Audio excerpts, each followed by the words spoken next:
welcome to Worst Quality Crab, a podcast of Asian American stories and recipes from best quality hearts. I'm your host, Frisia Lee. Joining me, as always, is my husband and producer, Sam. Hello.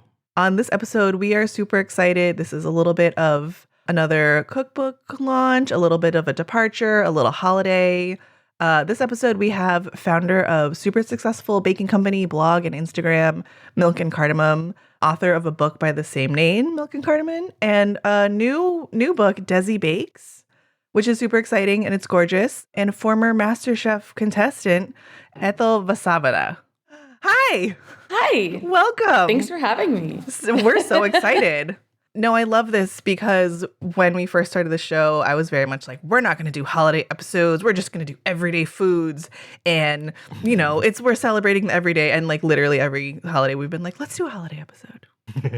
And now here we are. And we're talking about, I mean, we're going to talk about your whole book, but also it's very appropriate for cookie season. Yes. Winter holidays equal cookie season. We should just start calling it cookie season and not Christmas or anything else. I 100% agree. I'm here for cookies and cookies only. Right? A friend of mine, we started calling it down jacket season because it was the most like the least sort of implication of any religious holiday, whatever. Yes. Like it's just down jacket season. So down jacket cookie season. Welcome, listeners. Your treats are beautiful. Thanks. They're just gorgeous. And I think I'm like having a little bit of a like fangirl in that everything that you do seems wildly impossible to me. I promise you it's not. Half of it's like abstract art, which like there's no right or wrong in abstract. That's the beauty of it, right? Oh. Like you can't mess up abstract. Like, is that sprinkle supposed to be there? I don't know, but it looks fine. Fair. You have talked about this before, but can you tell us how you got into baking? Because I think it's such a interesting and also very Asian story. Extremely Asian. First of all, so my parents immigrated in like the 80s to America. I'm the first person in my family to go to college. And when we're making our path to college, as is done in Asian culture, our parents have a lot of say in what you're going to do, right? And they give you three options. They're like, you're going to be a doctor, an engineer, or like a business person, or maybe a lawyer. Right. So a type of business. Exactly. And they're like, well, what do you choose? And usually it's doctor, always a doctor. And my kid's going to be a doctor. So I went to school and I majored in biochemistry, and my organic chemistry professor told me that if I could bake, I would pass lab. And I really, really, really needed to pass lab. So I started baking. And the thing is, like, baking is not a thing within the Indian culture at all. Like, my parents didn't grow up in houses with ovens. There's no great-grandmother's, like, cookie recipe or anything like that, right? Like, our desserts are extremely different than the typical American European desserts. And even the biscuits that were introduced to us in India were British biscuits and not items that were made. We usually like purchase the cookies. Right. So I started baking out of box cake mixes first. And then once I got a handle of that, I would like challenge myself. Then it became like therapy. Then it was like, I'm going to procrastinate because I don't want to study. And, you know. Wait, did you pass lab? I did. Okay, good. I did so well that I ended up doing organic chem research for 4 years. And then I worked as a organic chemist for a couple of years after. Oh my God. So good at baking. Wow. Your parents must have been so proud. They were like, well, I guess she found something she likes. So, I assume you were baking while you were also an organic chemist? yes. So I would bake consistently. And I would find any excuse to bake. Like when I even worked corporate, I worked in as a healthcare consultant out here in San Francisco. Like I'd be like, oh, if our team meets our goals, then I'll bake this. And then if we don't, I'll bake a fail cake. You know, like. Oh, I love a fail cake. That's such a good idea. Like any excuse to bake anything. That's amazing. How did you make the jump from corporate to not? I mean, let's be real. I think people listening are very curious about how to get out of that grind. People is me is where I'm at. So I hated my corporate job with a deep passion. I was like one of very few people of color in the entire company. I think I was like one of 4 out of Wow. 500 in San Francisco. Oh my my God. God. Wait, I also worked in healthcare consulting and I also looked around. We were Texas based, but I looked around and I was like, oh. Yeah. So we have some things in common. It was not for me. And then I kept getting written up for like my tights not matching my skin tone, or because like we had What? really strict dress codes, not giving me time off for my wedding because a wedding shouldn't be more than 1 day. What? Oh, Yeah. so just like very not even low key racism, just regular. Yeah. Okay. You're right. Deep. Yeah. Yeah. So I was like, I'm over this. I hate this. This is like literally the worst. And my husband was like, you are so unhappy. Why don't you do something you like? And I, at this point, had never been without a job since I was like 17. So to not work felt weird and wild and scary. Yeah. Because I grew up very between poor and middle class, I would say. Not We didn't have EBT or food stamps, but we definitely also weren't, doing the best. Like I was still going to school some days with no lunch and eating the school PB&J that they provide you. So it was scary to not have any income coming in, for me. Like I have financial trauma. Like it's scary. Yeah.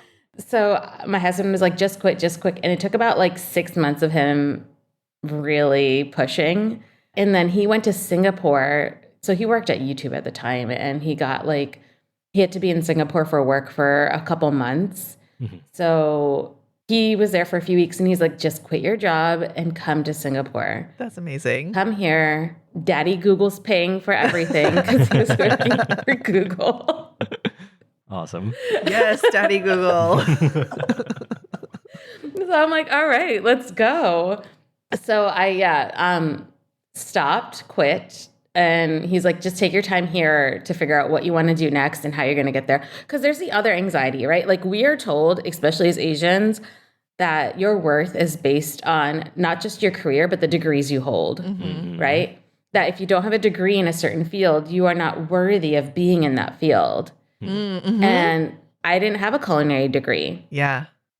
I had years of working in restaurants and like as a waitress or a line cook or cheesecake decorator, like whatever was necessary. That's a job. But it wasn't enough. Yeah.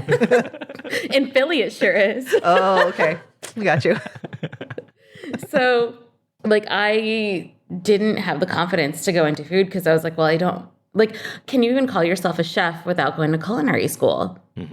Right. Right? Because that is a debate that was like had for a long time. And do I want to go into more debt going to culinary school? Yeah. How do I do this? How do I get people to believe that I have this skill? And what we came upon was, hey, why don't you apply out to MasterChef and see how you hold up against other home cooks?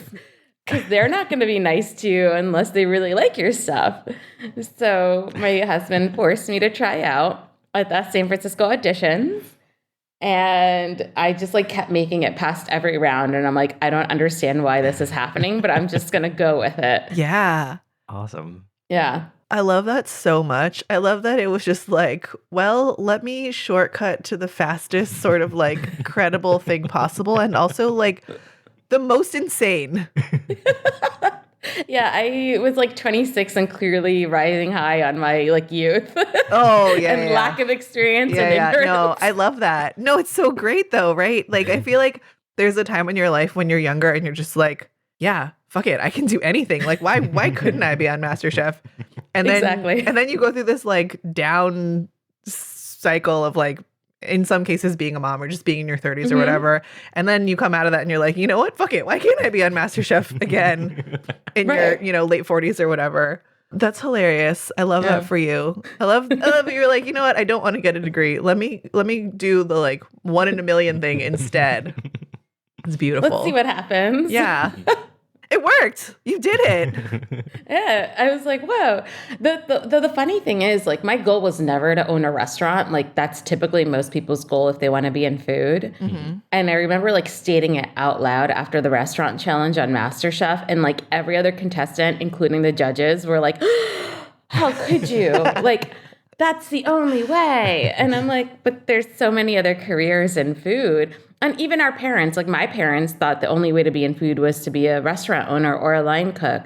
And I'm like, Mom, you could be a food photographer, a stylist, a prop stylist, a food editor, food writer, cookbook author. Mm-hmm. There's so many other careers that are food adjacent outside of owning a restaurant. Because like my mom's like, I did not come to America for you to have a blue collar career.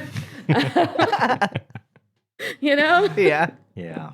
I love this so much I don't know where I'm going with this, bear with me, but this idea of like telling your mom all of the other options. And like, I don't know the ways in which I suffer from this being like fourth, fifth generation, whatever, but I think it's still there of just this sort of antiquated idea of what a thing means that isn't really true anymore.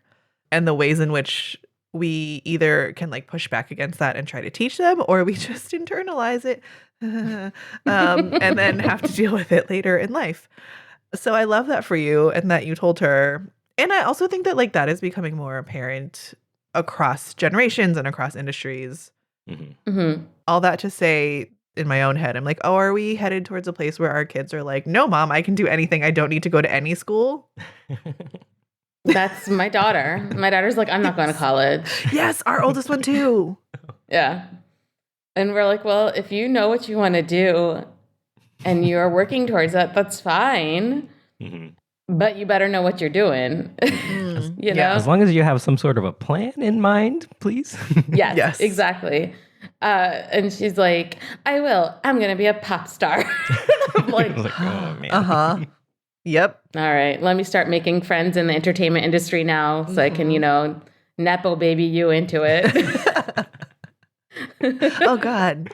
Is that the route? Is that the new helicopter parent of just network for your kids? Hey, listen, white people do it. We can do it. No, that's true. Right? Very true. Yes. Okay, this is like Asian Illuminati style. Yeah. For real, though. Man, I love that. How do your parents feel about your baking career now? They love it. They love the freedom that I have and the fact that I can come home often and enough. Like I was home the last 2 months for like 3 weeks in Jersey.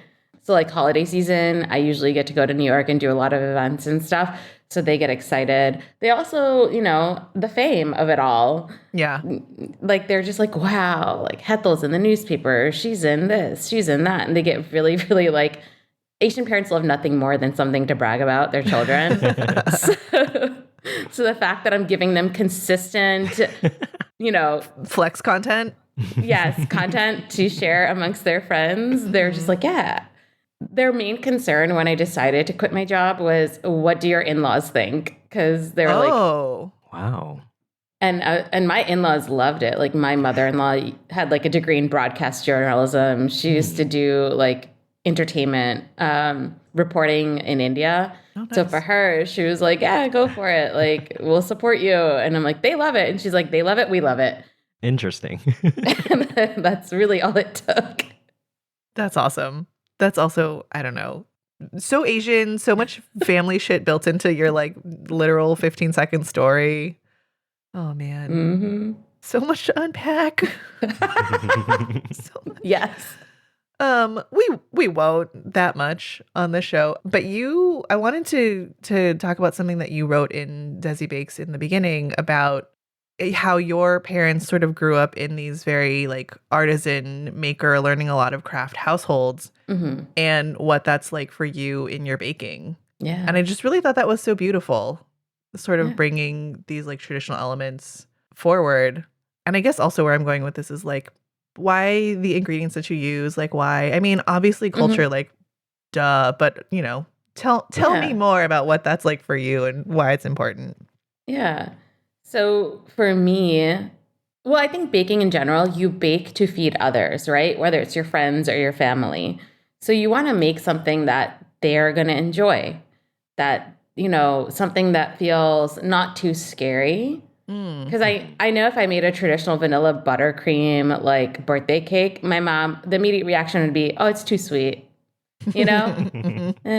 But if I add some cardamom, maybe some rose water, something that feels familiar to her, it's a different experience altogether.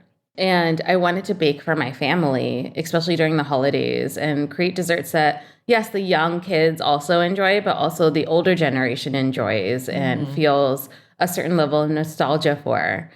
For me, growing up, we didn't have like cakes and cookies like that. So our food memories are only of like processed, prepackaged cakes and cookies, at least for me. And I kind of wanted to create that cozy food memories that I've seen a lot of my non-Asian friends have, where they're like, oh, this is my great-grandmother's biscotti recipe, or this is my, my nona's Italian. I grew up in North Jersey, so very Italian neighborhood. All my neighbors are Italian. All my friends growing up were Italian. Think Jersey Shore. Yeah. That was, Awesome. Oh, that's where I grew up. Okay.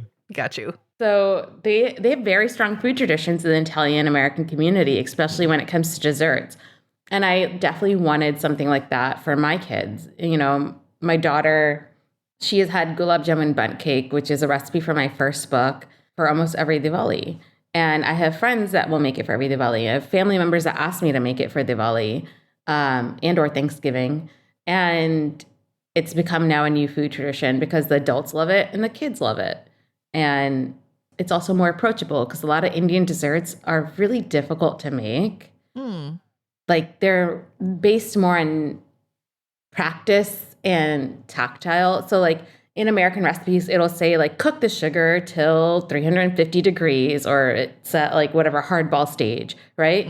For Indian recipes, it'll be like cook it until it's one string consistency. And what that means is you dip your finger in the hot sugar, rub it, and you pull your finger apart. And if the sugar makes one string and you haven't burned your finger, you are at the right stage. Oh my gosh. It's about viscosity. It's about feel, right? You can't eyeball it. And if you've never done that before, one, you're going to be like, oh my God, that's deadly hot. And two, did I do this right? Right?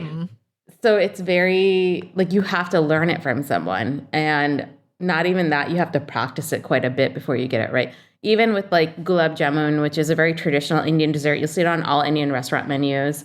It's a milk fat donut that's fried and then soaked in a saffron, cinnamon, and rosewater and cardamom syrup.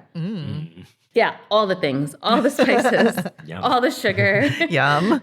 Really good.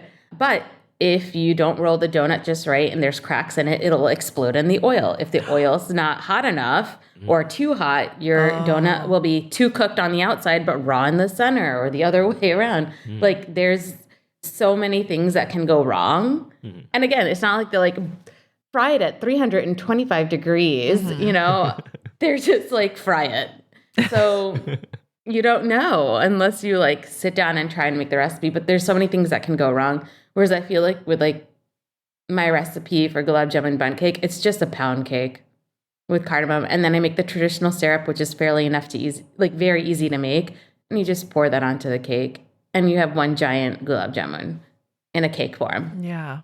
So it's more approachable and easy. And there's also like actual measurements, unlike our mothers who are like 1 cup of rice. And it's like the teacup that they drink out of on a regular basis, right? Like, or like a finger's worth of ginger. I'm like, whose finger? Whose Your finger? finger? Yeah. Right? That's the same thing in like making rice in a, in like, I don't know if this is across, but like it's 1 digit or whatever. And then some people are like, no, it's the flat way 1 digit. And I was like, what? I never heard that. Yeah, no. Where you like lay your hand flat and then it's supposed to go up to the first digit. And then some people are like, oh, it's this way, like pointed down and it's the first digit. I thought it was but I'm this like, way. yeah, well, I did too. But I was like, but the top, the bottom, like how far does my finger go? Like there's so many variables. Somehow it still always works, which is I think the like witchcraft of it all. Yeah. But yes, it's interesting because I was about to come on here and be like, baking is so hard. It's so precise and blah, blah, blah, blah, blah. But you've actually just convinced me that if I just stick to the preciseness and the measurements, I will get it right. Yeah. Huh. Yeah. Okay. You will. It's like, use a scale. That'll fix 90% of your problems, honestly. Oh, yeah. That is probably true. Yeah, I know. I try to explain to people that when you're doing like desserts or like just baking in general, when you're doing recipe development, it's so different than doing recipe development for a savory dish because you can add more spices as it's cooking. You can add more seasoning as it's cooking and just record it. So you just make it maybe 2 times max. With dessert, you make it and then you have to taste it at the end. And then if you went wrong somewhere, you have to start all over again. You can't just add more sugar as it's going, you know? So it's like a different world of recipe creation. I guess I'm so impressed that you went from box mix to like recipe developer. That's it. That's the end of, there's no question. I'm just so impressed.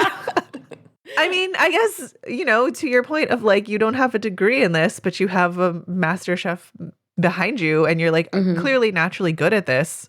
What has that journey or like that sort of like transformation been like from like, I've got Duncan Hines to I just came up with my own recipes and I like have perfected them and now they exist in cookbooks nationwide. Like, honestly, it was surprisingly enough, working in a lab has a lot of transferable skills into recipe development because when you're doing a chemistry experiment, you're thinking of this is what I want as my end product, right? This is the chemical I'm going for. This is the cake that I'm going for. I want it to have this texture, this look, this flavor, whatever it may be. And then I work backwards of like, what do I need to make that happen, right? And then I can run my experiment or my bake and see how it goes. And then based on what I get in the final, then I'm like, oh, something went wrong here.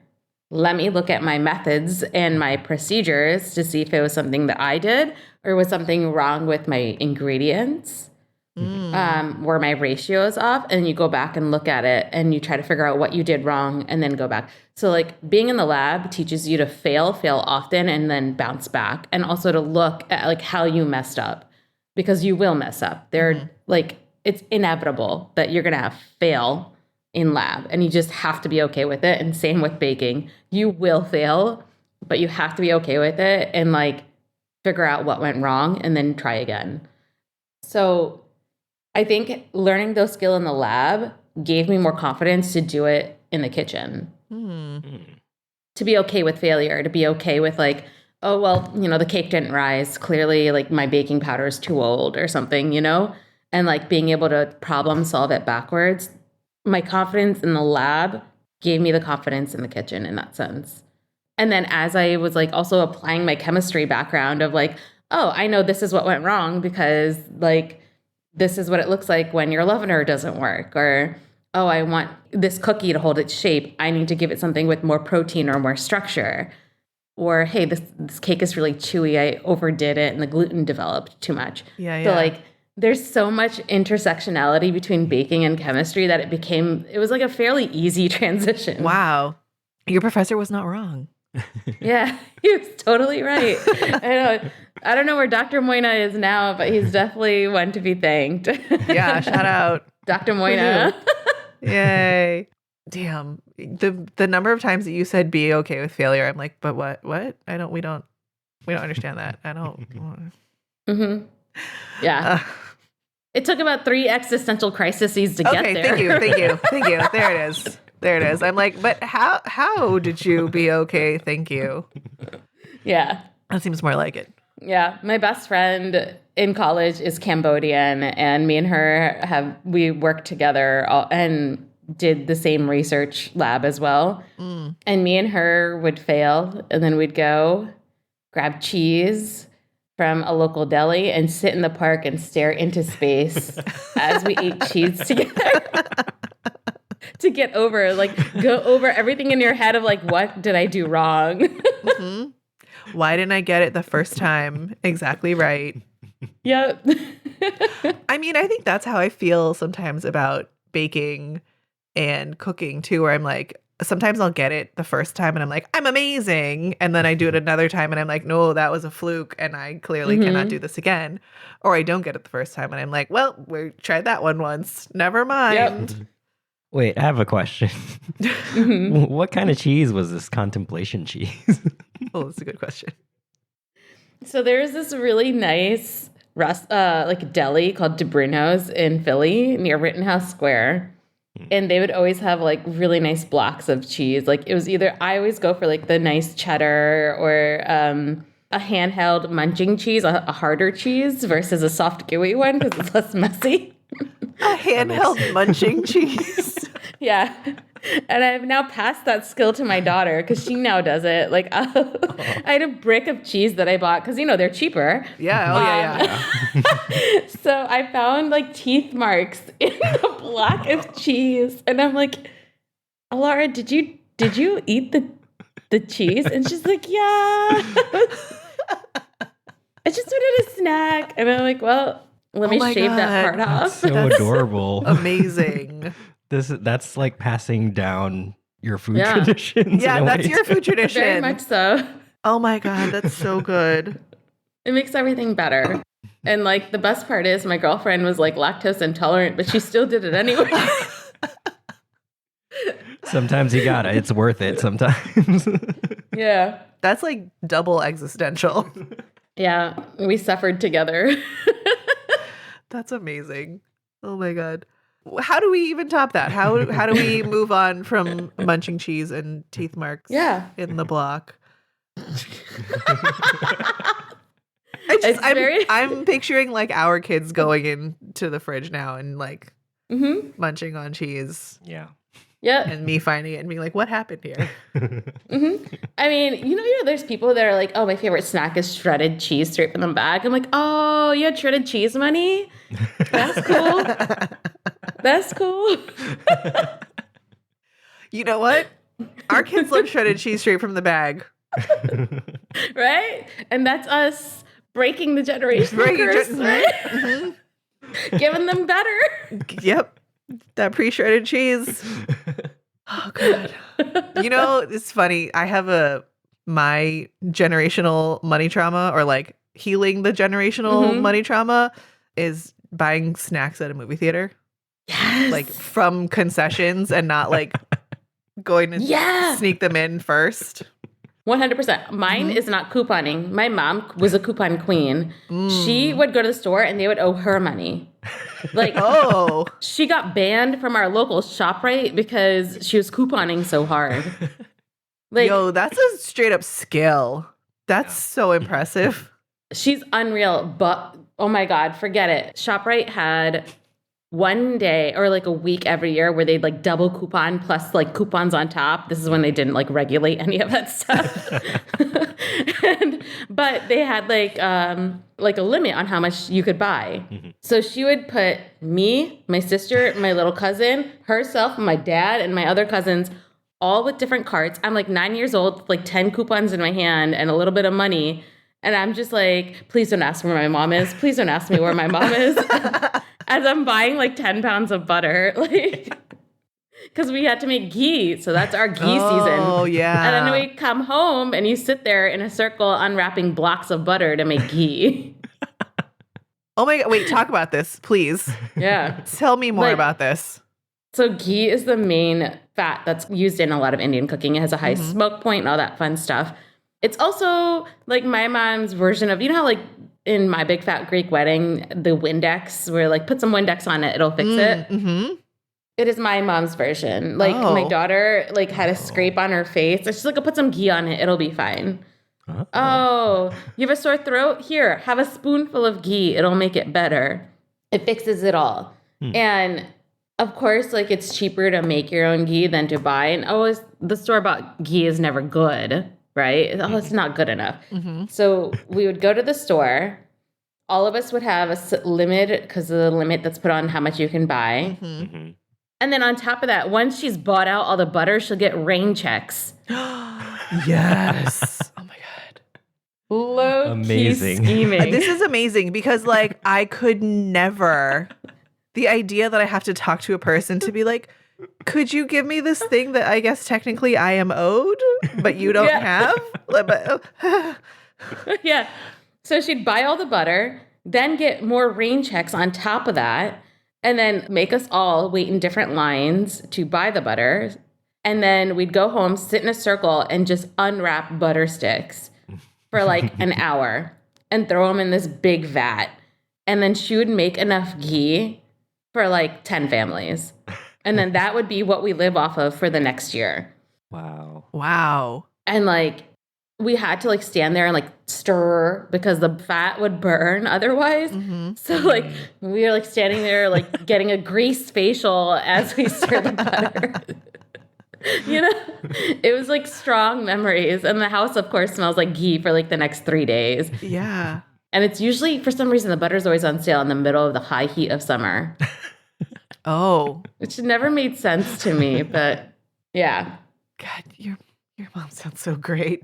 I'm so impressed. Does she still make ghee? Yeah. And she still buys it all on Oh, sale. God. Good for her. Except now she's upgraded from Land O'Lakes to better butters, in her opinion. She's like, oh, have you tried this ghee? This ghee tastes so much better. She's on that like Costco Kerrygold. Yeah. Nice. That challenge. Yeah. Yeah. We'll get there. Wait, do you make ghee? I do. I make it at home. I find it to taste much better.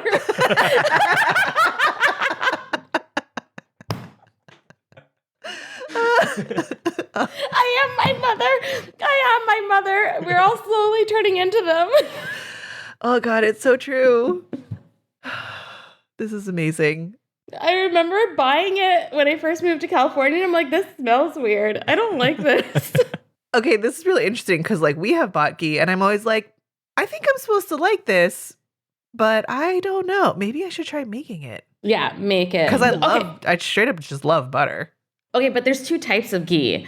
So there's Desi ghee, which is made from cultured butter. So it's got funk to it. Okay. Because it's fermented. And then you have like the regular ghee, which is like just straight butter. So like I keep like a mason jar of it. I clearly need to make more soon. But this sits on my counter for me to cook with. If my daughter doesn't eat it by the spoonful. Like butter, sour cream, things like that. She's eaten by the spoonful. Oh. Wow. She does not have that lactose intolerance. Absolutely not. She has built up those enzymes deeply. It's beautiful. It's all that snacking cheese. From a very young age. Yeah. Speaking of butter, we're here to also talk about butter. Yes. You do a lot of kind of activism through your baking, right? Can you talk about that a little bit? Yeah. So I started a micro bakery called Milk and Cardamom. And I started because of 2020. I just did the Bakers Against Racism bake sales. I put up a couple cakes for sale, thinking I'm going to raise some funds for, local community centers. And I sold like 100 cakes within 5 minutes, which was insanity. Wow. What? I was like, what? And then I was like, oh, maybe there's something to it. So then I started doing a drop every 2 weeks. And then each week I would donate to a specific charity. Either it's something local, like here in SF, La Cocina is one that I donated to, or something more national, like Planned Parenthood. Or in this case, I am actually a big believer in using, your bake sales or even just whatever skills you have to raise funds for things that you believe in. And especially nowadays where these type of community building experiences need to happen. So Challenge Butter is partnering with Cookies for Kids Cancer. This is a charity that I've worked with for the past couple years. I've held bake sales for Cookies for Kids Cancers for the past 5 years. So I was really excited to work with Challenge Butter and see that they're partnering with them because what their goal is and their initiative is to get people to hold bake sales and donate the proceeds to Cookies for Kids Cancer to help get more research in pediatric cancer done. I had a little cousin who had pediatric cancer, so it's like a charity that's very close to me. And also I did research in cancer drugs. So just something that I just thoroughly believe in. Yeah. And a way that you guys can get involved is hold a bake sale, take some photos, put on Instagram, because if you didn't put it on Instagram, it didn't happen. Tag Challenge Butter and tag Cookies for Kids Cancer, and you can use hashtag Challenge for a Cure. And Challenge Butter will be matching donations to a certain point.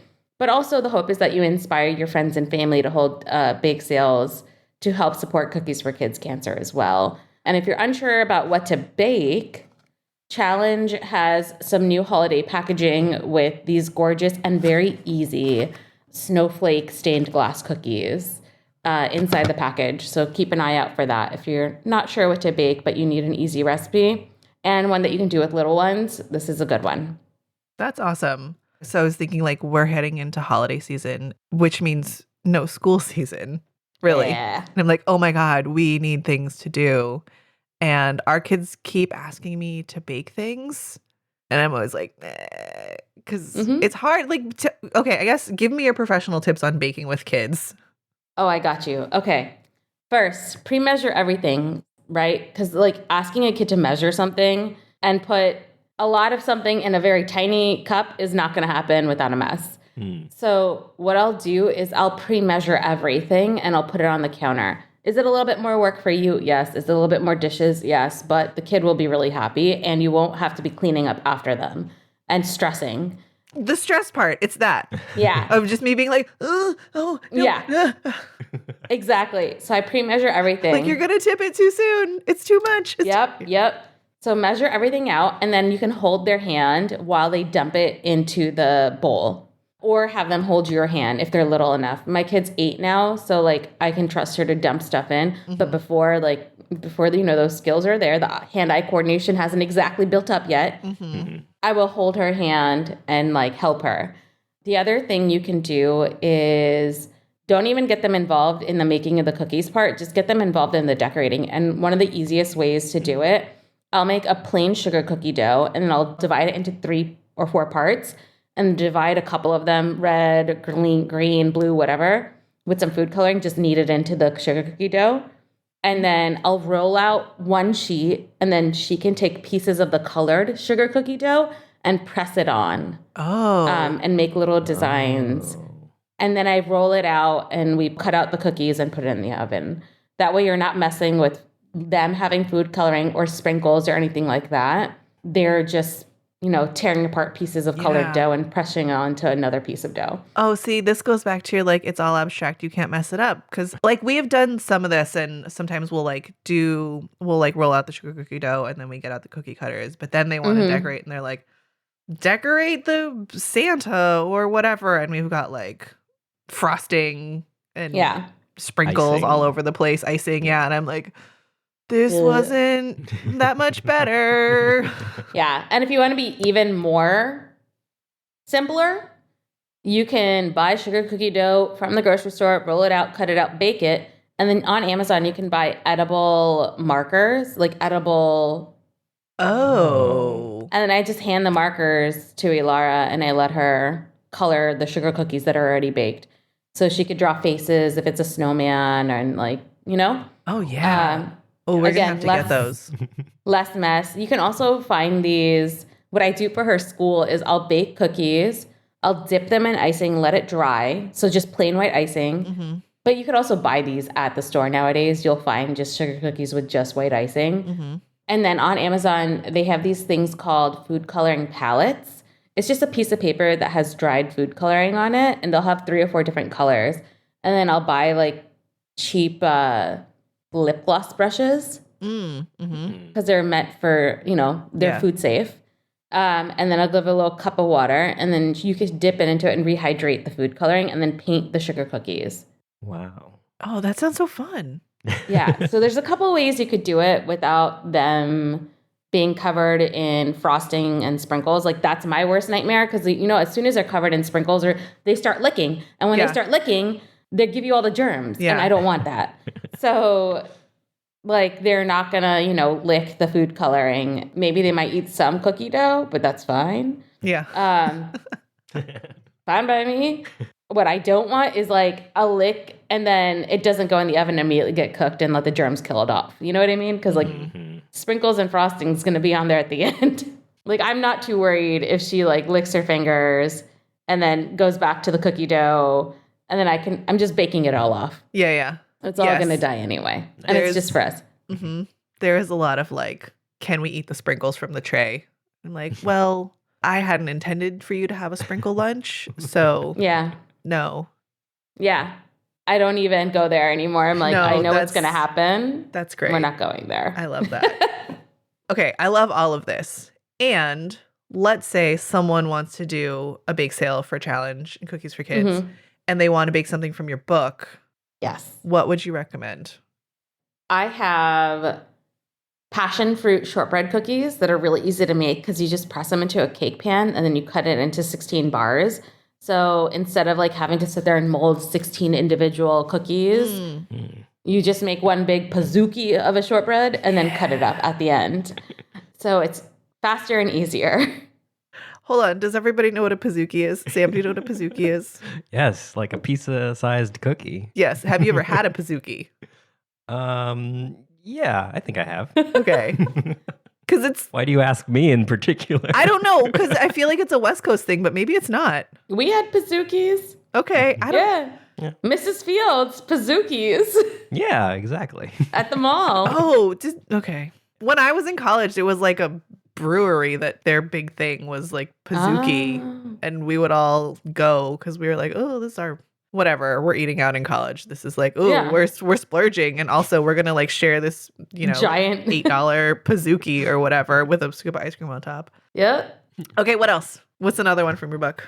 I very much like doing slices of cakes and pies for bake sales because it's kind of a little bit different than a cookie. And sometimes we get cookied out. So I have a tender coconut cream pie that I love, which if you wanted to, you can make it as a big pie and then sell it by the slice. Or you can make like little dessert cups. So make the same filling, like you put a little tablespoon of graham cracker crust into each little cup, make the filling like I say in the book, and then pipe it into all the little cups, top it with a little whipped cream and a little bit of colored shredded coconut, and you have individual little dessert shots, which are easy and quick, and people usually get very excited about that, and you could charge them a little bit more because it looks more fancy, right? And the tender coconut cream pie, it does take a little work. You do have to buy a tender coconut and crack that sucker open because you have to get all the meat from the inside. Oh. Because I chop it up and I fold it into the custard. So you get a little bit of that jelly, like tender coconut flavor and a bite to the custard. And it's like a very, tropical, fun dessert. Yeah. You said colored coconut? Yeah. What? Explain that to me. Can I buy this? Do I make this? How do I You make it. Okay. Very, very easy to make. You just literally take some shredded, unsweetened coconut, and then I add one tiny drop of food coloring into it, and then I rub the coconut into it until it's dyed.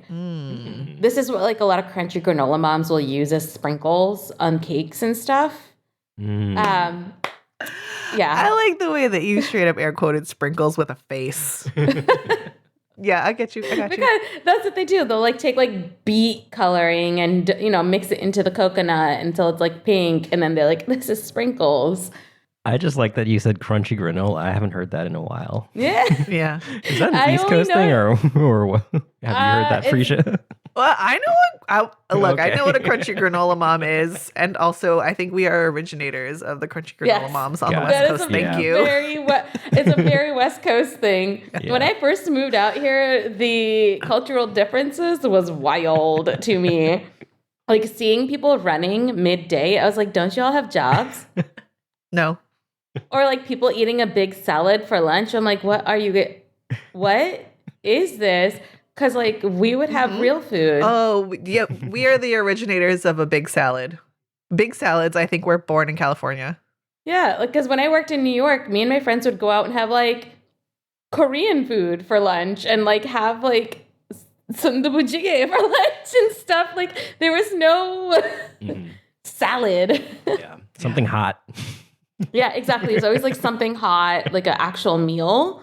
It was never a big salad. Oh, I love a big salad. It's a California thing. I mean, I think it's now like infiltrated the rest of America with sweet greens and tender greens and whatever like all those spots. But that was not a thing in New York. Like I would have like a fat bagel the size of my face for lunch. Like there was no, let's go have a salad, guys. Yet another reason I think I was born in the wrong place.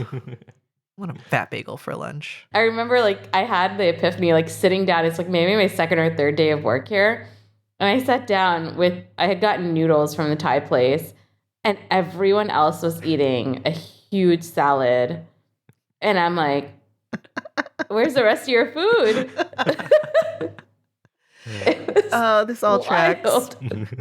And my daughter is now a salad kid. She's like, I want kale. I'm like, Oh, okay. okay.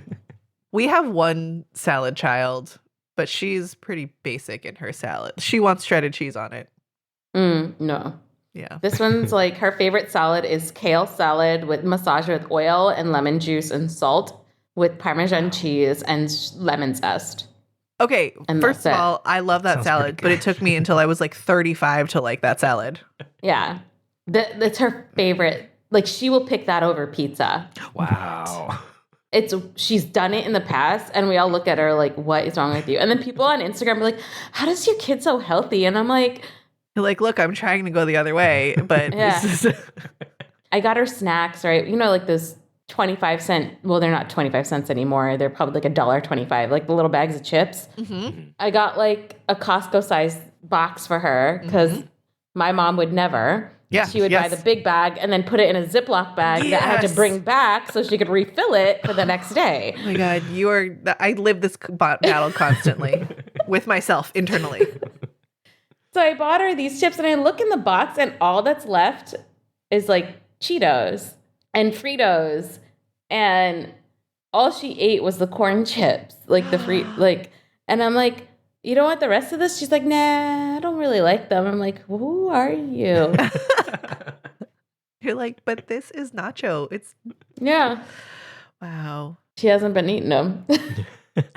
I mean, we have these same boxes, and none of our kids will eat Cool Ranch, and so I just have a whole side box of the collected Cool Ranch.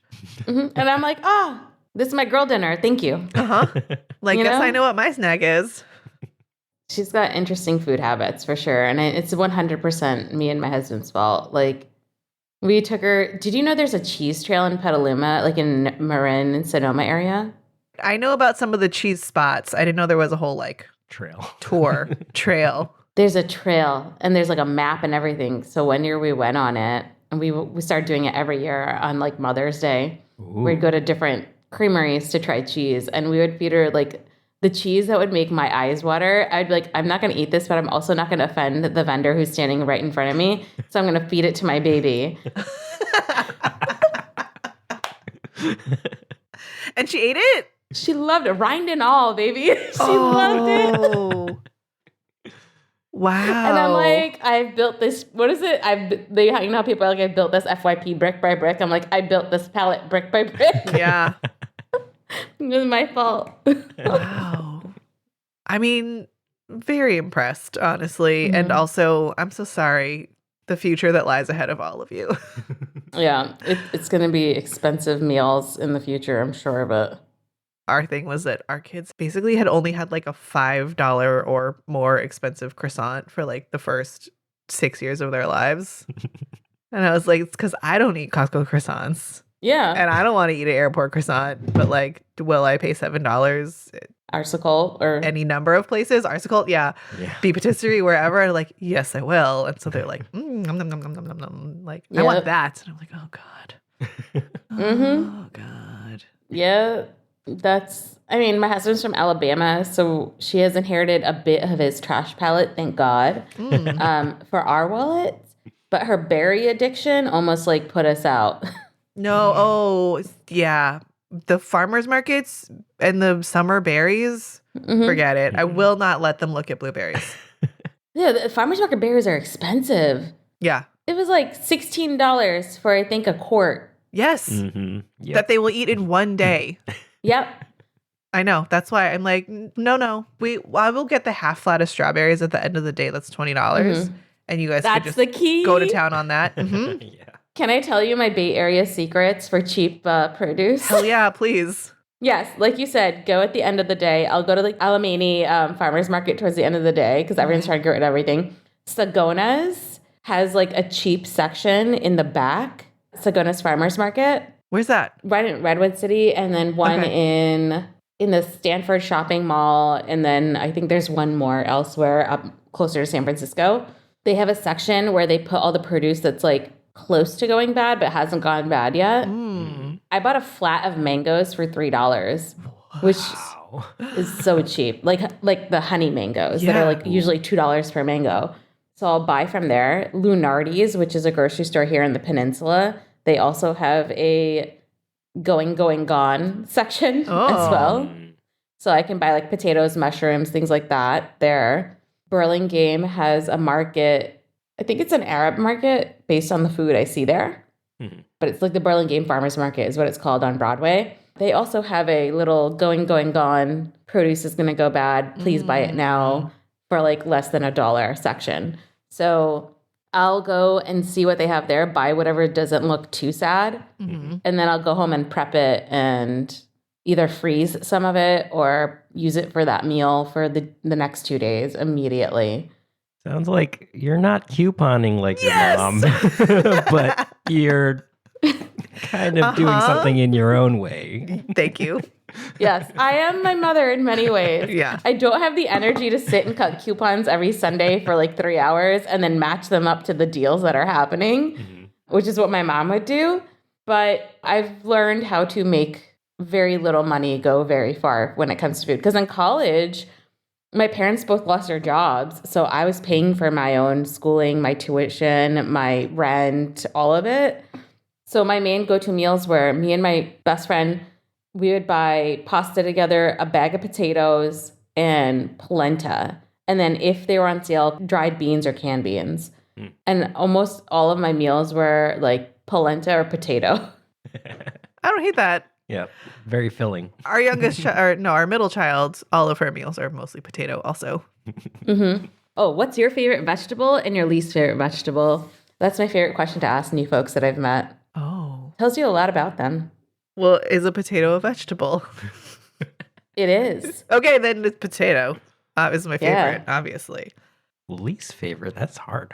Well, there was a time when I would have like hands down said Brussels sprouts was my least favorite because I grew up in the 80s when they were just like steamed. And baby buttered. Yeah. So, but I have come around on Brussels sprouts because I no longer cook them that way. And so now it is alfalfa sprouts. Ooh. I think they're gross. They taste like grass. They do. Yeah, not for me. They scare me from a scientific perspective because a lot of them carry Yes. That many part. Many. You cannot wash them clean. germs, disease. To me, they are the vegetable embodiment of crunchy granola mom. Yeah. 100. I get it. Mine is bitter gourd. Oh. Bitter gourd is an absolute can't do it. Is that the same as bitter melon or is it different? Yeah, same thing. The craggly. Sam loves a bitter melon. I love that. I can't do it. Even as an adult. And I've tried it so many times trying to think like, I'll like it this time. Maybe I'll like it this way. No, I just don't like it. Have you had it Chinese style? I have not. I've only had it like varying Indian ways, like North Indian, South Indian. I've not had it Chinese style, but where would I find that? Is there a place in like Chinatown or San Mateo or somewhere where I could find it? Is that something that's like typical? There actually are many places. I will say that I've had it and it's still too bitter for me, but Sam really likes it. And it is good. It's better. There's a place in our neighborhood on Clement Street that sometimes has it. Any Chinese spot that does the steam tray tables where you could get stuff on top of rice might have some of it. It's usually cooked in like a black bean sauce with some sort of a protein. Okay. Yeah, that's the hard part. I'm vegetarian, so it's like a rough. Oh, yeah. Right. Yeah. It kind of takes a lot of meat to make it taste good. That's probably why. Why. Yeah. Because you're like accompanying it with something that's not so bitter, right? Like you can, you're buffering it. Yes, exactly. Yes. There's no buffer. No. Other than rice. I mean, the black bean is helpful. Yeah. The black bean is like a nice counter to it. Yeah. But the meaty protein definitely helps some of that. Yeah. What I've learned is that a lot of our vegetables that I grew up eating are pretty much widely used in Chinese cuisine, which I didn't know until I moved out here. Like our bottle gourd or oppo, like we call dudhi, that's like a very, very commonly used vegetable in Gujarati cuisine. Same with the Chinese long beans is what you guys we call it chori, but we would grow them in my backyard. And I remember like eating them off the plants. They were my favorite. Oh, wow. Wow. There's a lot of similarities in the vegetables, which I was like, oh, I did not expect. But it's kind of cool to see. And I don't know if it's like colonization or trade or what did it, but yeah. We'll park that one for our other food history podcast where we do a extensive deep dive. But that is interesting. And now I'm like, who amongst someone will do like an Indian-Chinese mashup? Well, Indo-Chinese food is like a huge cuisine right now in India. But it's very much similar to how Americanized Chinese is. Like they've made it towards the Indian palate.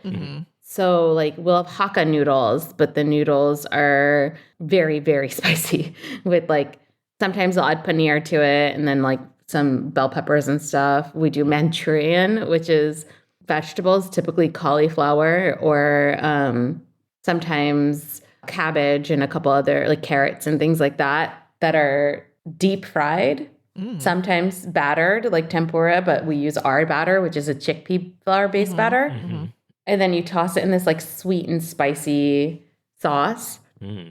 So there is like it's a new like cuisine that's definitely starting to define itself. It has very specific, like there's Inchins here in the Bay. They do Indo-Chinese food. Red Hot Chili Pepper and San Carlos does Indian Chinese. That's a good name. Yeah. That's interesting. I think we should all go eat together. I'm just going to say that. I think it would be fun. Yeah. Hetal, this has been so fun. I know that I say that every episode and it's always true, but this one feels especially like goofy and joyful. And I feel like we barely scratched the surface on some things. So you might have to come back and we'll talk about some other stuff. I'd love that. Because I feel like we could really, really unpack some of this cheese stuff, really unpack some of this in-law approval, really unpack some like family food histories. But this was really, really great. Where can people find you and where can people find more about this Cookies for Kids and Challenge Butter thing if they would like to? Yeah. So you can find me at Milk and Cardamom on Instagram. And then if you want to, raise some money and do something good this holiday season, you can go to challengebutter.com to learn more about Challenge and Cookies for Kids Cancer's partnership and initiative, which is a challenge for a cure. You'll get more information on how to hold a bake sale, where to donate, and also if you do hold these bake sales, make sure that you tag Challenge Butter and Cookies for Kids Cancer on Instagram and hope that you inspire other people to do so and do something good this holiday season. That's amazing. So yeah, maybe we have to do this just if for no other reason than to give our kids something to do when they're home for 2 weeks. Yes. Winter break. Winter break bake. I mean, you could always prey upon your neighbors by setting up a little like bake stand instead of a lemonade stand. 1000%. Yeah. We also have neighbors that are like adore our kids that would just be like, here's $20. We'll take one. You know what? You could teach them young. Use what you got. That's if true. If you're really cute, use it. That's true. I like this. Okay. Thank you again for coming on. This was super fun. It was so nice to talk to you and get to know you. I'm super excited to dig into your book, and maybe I actually will bake some things and be less intimidated. Do it. Although I don't know. Yeah. I do have like a work cookie party coming up, and so maybe I make something and then become the most impressive person in the room. I would do it for that, honestly. Do it. I won every single cookie competition at my work every year. Okay. Like 3-year reigning champion here. Okay. You can do it. No one hates the person who brought the best cookies. Just saying. That's true. True. All right. The competitive streak in me just really latched onto this. I'm into it. You can do it. Amazing. Oh, and everybody out there, go get Hetal's books. Yes. They're beautiful. They're gorgeous. Milk and Cardamom is the first one, and the newest one is Desi Bakes. Yes. Beautiful cover. Thank on you. Amazon, probably your local bookstores, bookshop.org, I would imagine. Yeah. Yeah. Oh, God, there's another thing we didn't talk about. The ice cream. Malai? Malai, yes. Yeah. We had another guest talk about Malai, and it sounds amazing. And you helped to curate flavors, or what was your involvement? Yeah. So the founder of Malai and I are very, very good friends. And we've also found out recently that we're like related. Oh, wow. So like sugar quite literally runs in our blood.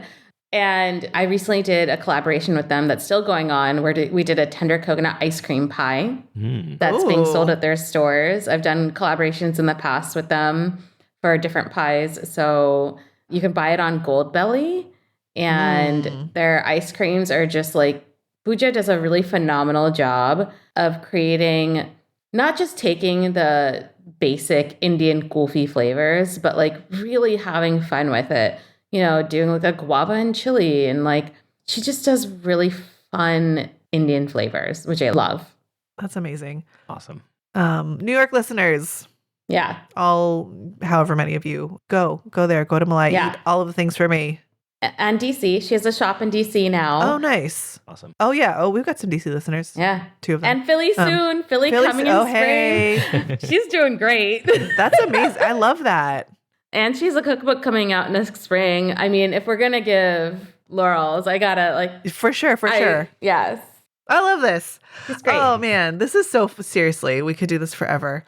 Listeners at home, no recipe. Just start baking. Get Desi Bakes.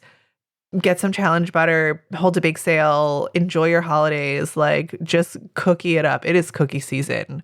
And if you want to find us, tag us in your cookie bakes and challenge butter. You can find us on Instagram, Worst Quality Crab. You can find us at our website, worstqualitycrab.com. And if you want to email us for any reason, please do. We love getting the 2 that we get. worstqualitycrabpod@gmail.com. And until next time, we hope that everybody is having great holidays, baking great stuff, eating delicious things. And we'll talk to everybody next time. Bye. Bye. Bye.